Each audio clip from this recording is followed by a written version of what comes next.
So in a normal situation,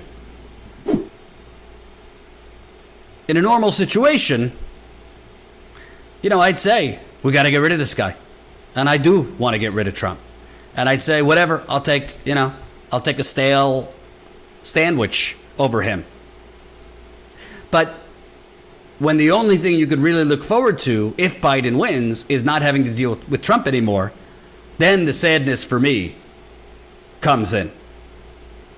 Because I look at what Joe Biden just told donors at a fundraiser. I come from the corporate state of America, talking about Delaware. Many of you incorporated here, said Biden. It used to be that corporate America had a sense of responsibility beyond just CEO salaries and shareholders. Quote, corporate America has to change its ways. It's not going to require legislation. I'm not proposing any. We've got to think about how we deal people back in.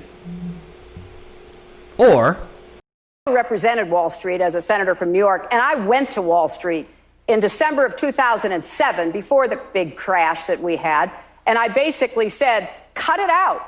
Quit foreclosing on homes. 2007, Wall Street, in December of 2007, before the big crash that we had, and I basically said, cut it out. Quit foreclosing on homes. Can't make this stuff up.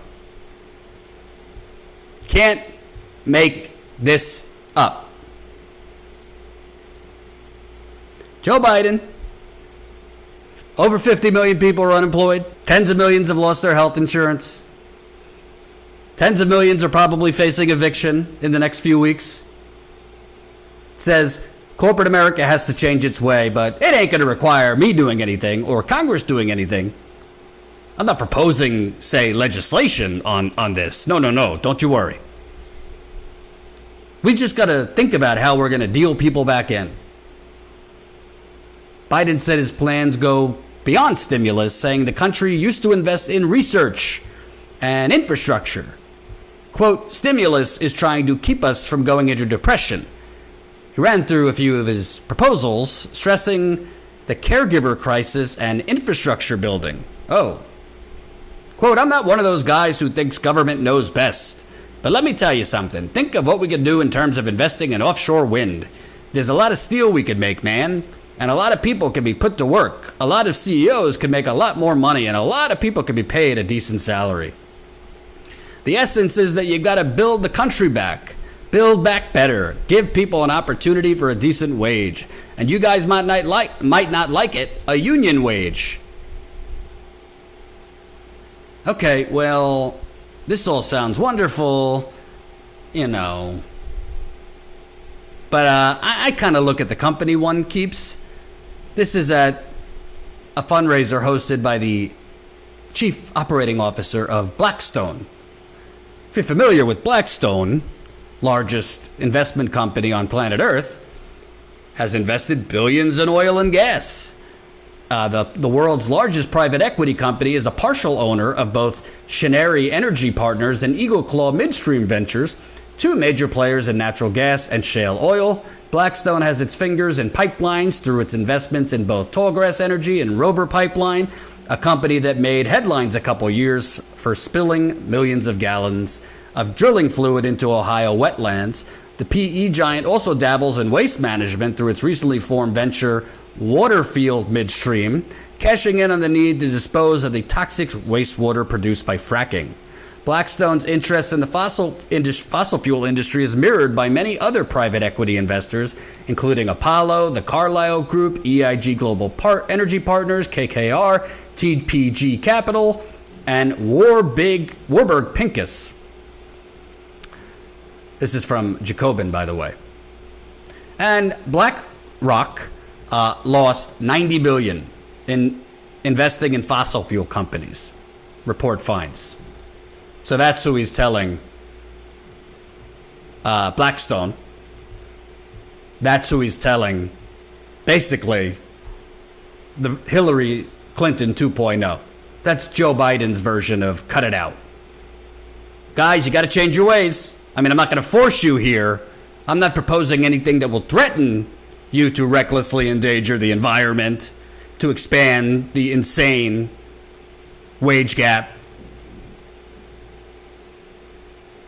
You know, I'm not going to force you to do the right thing here. I'm not going to force you not to exploit workers. I'm not going to propose anything that would seriously threaten your profits. We're not going to cut the subsidies we give you as a federal government. Wall Street gets about $60 to $70 billion in subsidies every year.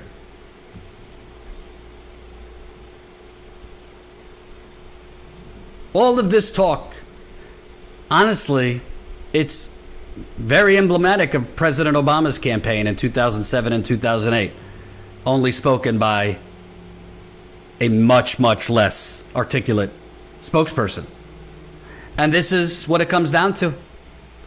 You got the whole big Twitter sphere ignoring all of this, ignoring the fact that we are just honestly returning to a worse version of neoliberalism.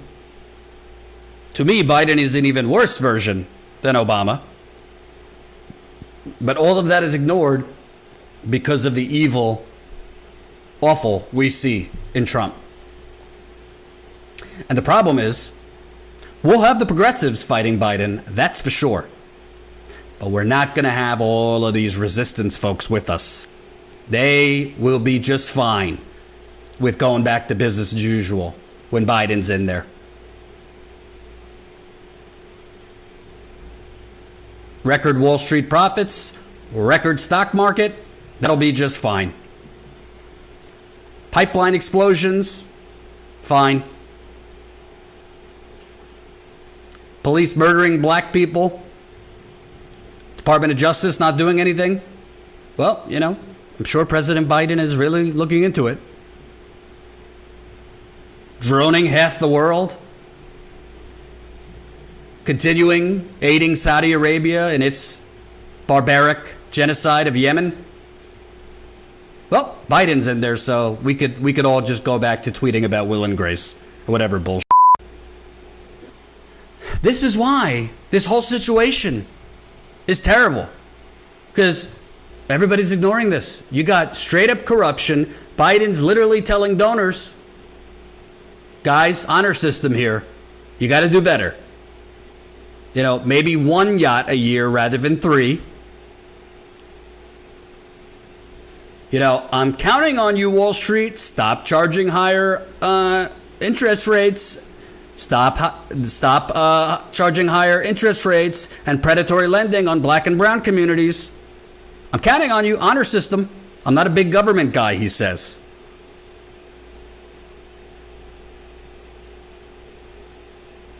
Bernie's talking about cutting 10% of the military. Not enough, but a start. I haven't heard peep from our fearless leader, Joe Biden. And although the media, you know, obviously has been pushing that Trump's down big, and he is. If the election were held today, it would be a landslide for Biden. The numbers are the numbers. NBC poll. Biden at an abysmal 26% among young voters. The Meet the Press politics team flagged that Biden has surprisingly,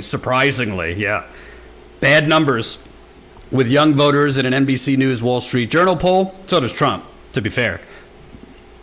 Biden's favorability among voters aged 18 to 34 is 26% positive, 44 negative. That means the former vice president 18 points underwater. Trump is doing worse. Head-to-head, younger voters opt for Biden, 62% to 23%. The numbers emphasize a frequent refrain of political punditry. Young voters may not like Biden, but they dislike Trump so much that they'll turn out to vote against him. I don't think that's what that shows.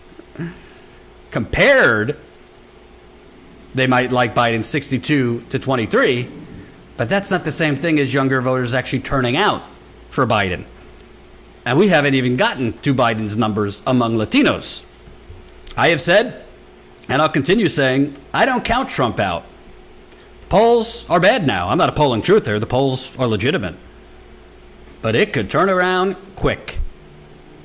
And that's why Biden's campaign is being very smart to keep him mostly in the basement. He's been popping out more often lately for tightly scripted speeches with teleprompter. But those debates are coming. And I would not be shocked if he screws up his vice presidential pick, which should be announced pretty soon. Trump wearing a mask today, low bar, but right direction. Trump doing the coronavirus press conferences. If he pivots a little bit to taking some responsibility, it's not over. Hope you enjoyed that last video. Hop on over to statuscoup.com where you can sign up for our email list and become a member for as low as $5 to $10 a month. Membership is how we grow. That's statuscoup.com/join. And remember, join our email list so we can grow the revolution with you.